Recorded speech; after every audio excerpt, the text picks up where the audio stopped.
तो बीजेपी ने बहुत सोच समझकर 2024 के चुनाव में 370 का टारगेट रखा है। 370 की संख्या पूरे चुनाव में देश को याद दिलाती रहेगी कि बीजेपी वही पार्टी है जिसकी सरकार ने कश्मीर से 370 को हटा दिया है। लेकिन 370 के आंकड़े को छूना भी इतना आसान नहीं है। ये इतनी बड़ी चुनौती है कि खुद मोदी चुनावी मैदान में उतर चुके हैं। और अब बीजेपी ने भी पूरी जान झोंक दी है और दूसरी तरफ इंडी गठबंधन की सीट शेयरिंग की खबरें भी अब आने लगी है।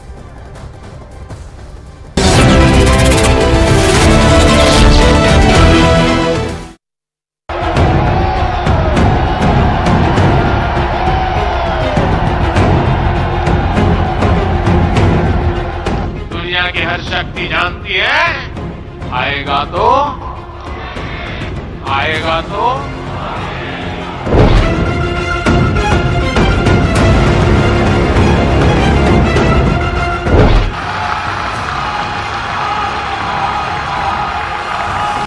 आज की राजनीति में सबसे बड़ा सवाल ये है कि प्रधानमंत्री मोदी ने बीजेपी के लिए 370 सीटें जीतने का लक्ष्य रखा है और क्या बीजेपी इस लक्ष्य को प्राप्त कर पाएगी या फिर नहीं। अब की बार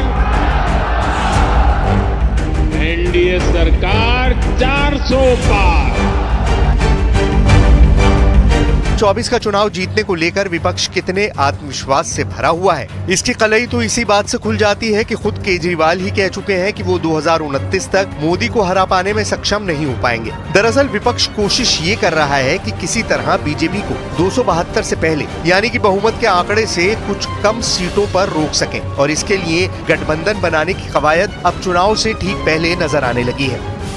गठबंधन की ये कवायद जो पिछले साल जून के महीने से शुरू हुई थी, इस साल फरवरी के महीने तक आते आते खत्म हो गई जब नीतीश कुमार ने बीजेपी के साथ आने का फैसला किया। एक बार फिर गठबंधन की ये कोपलें फूट रही हैं जब इसको बरगद का भी रूप देने की कोशिश की जा रही है। औपचारिक तौर से गठबंधन की घोषणा की गई है। 17 सीटें कांग्रेस को मिला है, 1 सीट चंद्रशेखर आजाद जी के पार्टी को मिला है और बाकी सीटें सपा लड़ेगी। और समय लगा अंतिम रूप देने के लिए, हमें कुछ लेना पड़ा, हमें कुछ देना पड़ा, तो कुछ कॉम्प्रोमाइज़ का यही है ना। बार ये कहा जाता था कि कांग्रेस पार्टी सुस्त है, सोई हुई है, वो इंटरेस्टेड नहीं है, दिलचस्पी नहीं दिखा रही है गठबंधन में। हमेशा कहा करता था ये समय लगता है अंतिम रूप देने में। और देखिए ये पार्टियों के साथ हम विधानसभा में लड़ रहे हैं, हमारा मुकाबला इन पार्टियों के साथ है, पर राष्ट्रीय स्तर पर हमने इंडिया गठबंधन बनाया है तो कुछ समय लगा पर हो गया। दरअसल खबर बहुत बड़ी है। दिल्ली और गुजरात में आम आदमी पार्टी का गठबंधन तय हो गया है। वहीं उत्तर प्रदेश और मध्य प्रदेश में समाजवादी पार्टी और कांग्रेस पार्टी के बीच यानी राहुल और अखिलेश के बीच सीटों का बंटवारा हो चुका है। देर से ही सही, लेकिन मोदी के खिलाफ एक गठबंधन तैयार होता नजर आ रहा है। लेकिन बड़ा सवाल यह है कि क्या यह गठबंधन इतना मजबूत हो पाएगा कि बीजेपी को हरा दे या फिर भारतीय जनता पार्टी को जादुई आंकड़े 272 से पहले रोक दे। विपक्ष के नेताओं और राहुल गांधी का सपना तो यही है कि मोदी को 272 के बहुमत से पीछे धकेल दिया जाए। विपक्ष की इस रणनीति पर आगे चर्चा करेंगे, लेकिन सबसे पहले ये देख लेते हैं कि आखिर कहां, कैसे, कितनी सीटों पर किस पार्टी के साथ कांग्रेस पार्टी का गठबंधन हो गया है या फिर उसकी बातचीत चल रही है। उत्तर प्रदेश में 80 लोकसभा सीटें हैं। 21 फरवरी 2024 को कांग्रेस और समाजवादी पार्टी का गठबंधन हो गया और तय फैसले के तहत कांग्रेस यूपी में 17 सीटों पर चुनाव लड़ेगी और बाकी बची 63 सीटों में से ज्यादातर पर समाजवादी पार्टी अपने उम्मीदवार उतारेगी।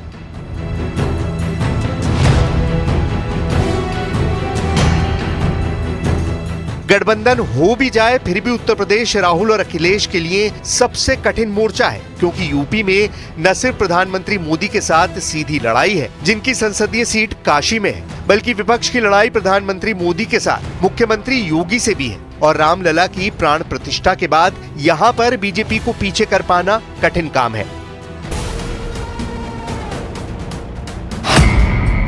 यूपी में 17 सीटों पर कांग्रेस चुनाव लड़ने जा रही है। रायबरेली, अमेठी, कानपुर, फतेहपुर सीकरी, बांसगांव, सहारनपुर, प्रयागराज, महाराजगंज, वाराणसी, अमरोहा, झांसी, बुलंदशहर, गाजियाबाद, मथुरा, सीतापुर, बाराबंकी और देवरिया। लेकिन बड़ी बात यह है कि साल 2017 के विधानसभा चुनाव में भी कांग्रेस और समाजवादी पार्टी के बीच गठबंधन हुआ था। तब दोनों ही गठबंधन पार्टी ने यह नारा दिया था कि यूपी को ये साथ पसंद है। तब यूपी के दो नेता, यूपी के दो लड़के इस संदेश को देते हुए नजर आते थे। तो क्या इसका दोनों ही पार्टी को राजनीतिक लाभ हुआ था? ये तो आने वाला वक्त ही बताएगा। समाजवादी पार्टी में ही मौजूद समाजवादी पार्टी के सबसे बड़े मुस्लिम चेहरे आजम खान भी कांग्रेस के साथ गठबंधन के कटु आलोचक रहे हैं और ऐसे में समाजवादी पार्टी को अंतर विरोधों का सामना भी करना पड़ सकता है। समाजवादी पार्टी और कांग्रेस का गठबंधन मध्य प्रदेश में भी हो गया है, जहां पर 29 सीटें हैं। 21 फरवरी 2024 को ये तय हुआ है कि समाजवादी पार्टी खजुराहो सीट पर चुनाव लड़ेगी। बाकी बची 28 सीटों पर समाजवादी पार्टी कांग्रेस का समर्थन करेगी।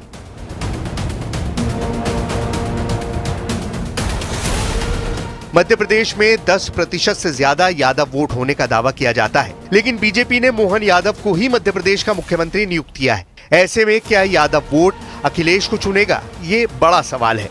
दिल्ली और गुजरात में भी आम आदमी पार्टी और कांग्रेस के बीच गठबंधन तय हो गया है।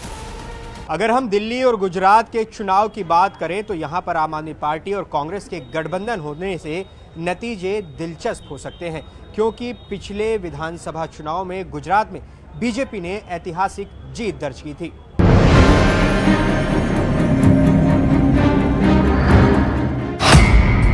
दो 2023 के विधानसभा चुनाव में गुजरात में बीजेपी को 52% वोट मिला था, कांग्रेस पार्टी को 27% वोट मिला, आम आदमी पार्टी को 12% वोट मिला। यानी जो मोदी विरोधी वोट था वो आम आदमी पार्टी और कांग्रेस पार्टी के बीच बढ़ गया था और तब बीजेपी को ऐतिहासिक सफलता मिल गई। ऐसी स्थिति में अगर आम आदमी पार्टी और कांग्रेस पार्टी गुजरात में मिलकर चुनाव लड़ रहे हैं तो निश्चित तौर पर मोदी विरोधी वोट नहीं बटेगा और इससे बीजेपी के लिए चुनौती थोड़ी बढ़ेगी। लोकसभा चुनाव में इलाके इतने बड़े होते हैं, वोटरों की संख्या इतनी ज्यादा होती है कि जीत और हार का फर्क चुनाव में ज्यादा होता है। ऐसे में दिल्ली और गुजरात में कांग्रेस और आपका गठबंधन पीएम मोदी को चुनौती तो दे सकता है, जीत और हार के फासले को भी कम कर सकता है, लेकिन बीजेपी को मोदी के किले में हराना थोड़ा मुश्किल होगा। सरकार थी तब भी हम ही जीते, अब भी हम ही जीतेंगे, क्योंकि कांग्रेस का चेहरा बेनकाब हो गया। जनता ठगा हुआ महसूस करती है, वायदे देके मुकर गए। लोग प्रियंका गांधी का वीडियो दिखा रहे हैं जो वो भाषण दे रही है कि 5-5 लाख सरकारी नौकरी देंगे। लोग इनका घोषणा पत्र दिखा रहे हैं जहां पे कहा गया कि 5 लाख सरकारी नौकरी देंगे और मुख्यमंत्री और बाकी नेता उससे मुकर जाते हैं। ये अपने आप में दिखाता है कि वोट से पहले कुछ भी बोलते हैं और वोट के बाद मुकर जाते हैं। इस बात की खुशी है कि फाइनली कई दिन की चर्चाओं के बाद सीट शेयरिंग फाइनल होकर आज उसकी घोषणा हो गई है। काफ़ी लोग कयास लगा रहे थे कि और उम्मीद कर रहे थे, खासकर भारतीय जनता पार्टी के ये अलायंस नहीं होगी, लेकिन इंडिया अलायंस के सभी घटक दल इस अलायंस को सफल बनाने के लिए प्रतिबद्ध हैं। जहां तक की कैंपेनिंग की बात है, अभी सीट शेयरिंग की घोषणा हुई है। जल्द ही सब सीटों पे सब राज्यों में कैंपेन कमिटीज़ बनाई जाएंगी, कोऑर्डिनेशन कमिटीज़ बनाई जाएंगी।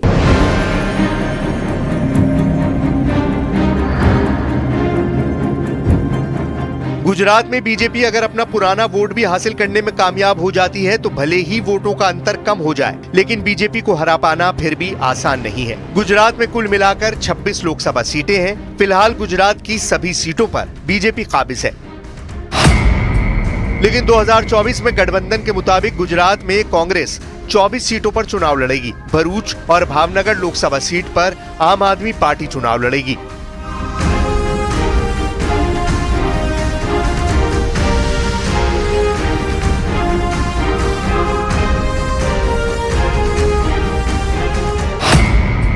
इसी तरह दिल्ली में कुल 7 लोकसभा सीटें हैं। आम आदमी पार्टी दिल्ली में 4 और कांग्रेस 3 सीटों पर चुनाव लड़ेगी। आम आदमी पार्टी नई दिल्ली, वेस्ट दिल्ली, साउथ दिल्ली और ईस्ट दिल्ली लोकसभा सीटों पर चुनाव लड़ेगी और Congress north east, north west और चांदनी चौक सीटों पर चुनाव लड़ेगी।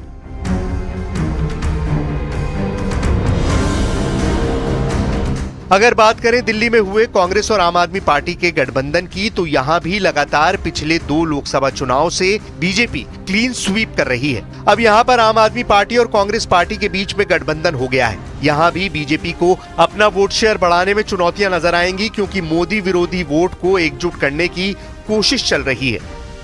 गठबंधन बनाने के लिए सबसे अहम सूत्र यह है कि सबसे मजबूत ताकत के खिलाफ गठबंधन बनाकर लड़ने में ही समझदारी है। विपक्ष इस वक्त देश में बीजेपी को सबसे बड़ी राजनीतिक ताकत मानता है और ऐसे में उसे हराने के लिए उसे एक बेहतर विपक्ष गठबंधन बनाने के लिए तैयार करना भी जरूरी। लेकिन प्रधानमंत्री मोदी का निशाना यूपी की रैलियों में परिवारवाद पर है। मुरादाबाद की सीट कांग्रेस पार्टी को नहीं मिली है, लेकिन फिर भी राहुल और प्रियंका ने यहां पर अखिलेश की पार्टी के लिए प्रचार किया है और शायद इसीलिए परिवारवाद के सवाल को प्रधानमंत्री लगातार अहम मुद्दा बना रहे हैं।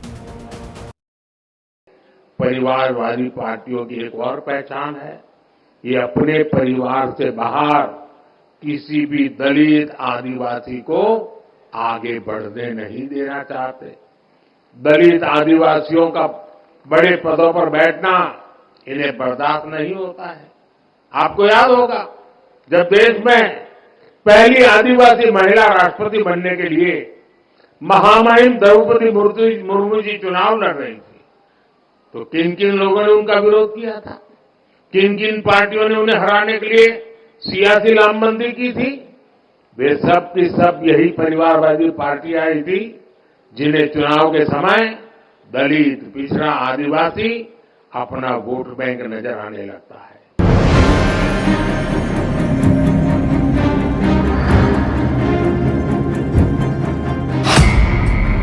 अहम बात यह है कि हरियाणा के अंदर भी आम आदमी पार्टी और कांग्रेस में समझौता हुआ है, जहां कुल 10 सीटें हैं। हरियाणा में 9 सीटों पर कांग्रेस लड़ेगी और 1 सीट कुरुक्षेत्र पर आम आदमी पार्टी का प्रत्याशी लड़ेगा।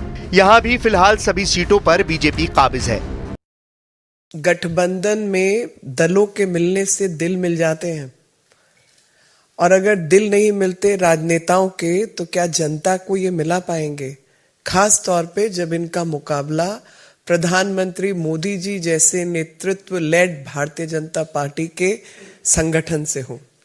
एक ऐसा संगठन जहां पर कार्यकर्ता पहले है और हर बड़ा नेता कार्यकर्ता पहले है, नेता बाद में है। और वो जो शक्ति संगठन की है, वो जो शक्ति प्रधानमंत्री मोदी जी के नेतृत्व की है, उनके सामने ये जो बेजोड़ गठबंधन है, इससे क्या लाभ मिलेगा? चंडीगढ़ सीट पर समझौते के मुताबिक कांग्रेस पार्टी चुनाव लड़ेगी और आम आदमी पार्टी उसका समर्थन करेगी। लेकिन पंजाब में आम आदमी पार्टी और कांग्रेस के बीच बात नहीं बन पाई है, लिहाजा दोनों दल पंजाब में अलग अलग चुनाव लड़ेंगे। इन राज्यों के अलावा भी अभी बिहार की 40 सीटों पर राहुल और तेजस्वी के बीच सीट शेयरिंग मार्च को होनी है। महाराष्ट्र की 48 सीटों को लेकर भी 27 फरवरी को होने वाली महाविकास अघाड़ी की बैठक में फाइनल शेयरिंग फार्मूला आ सकता है।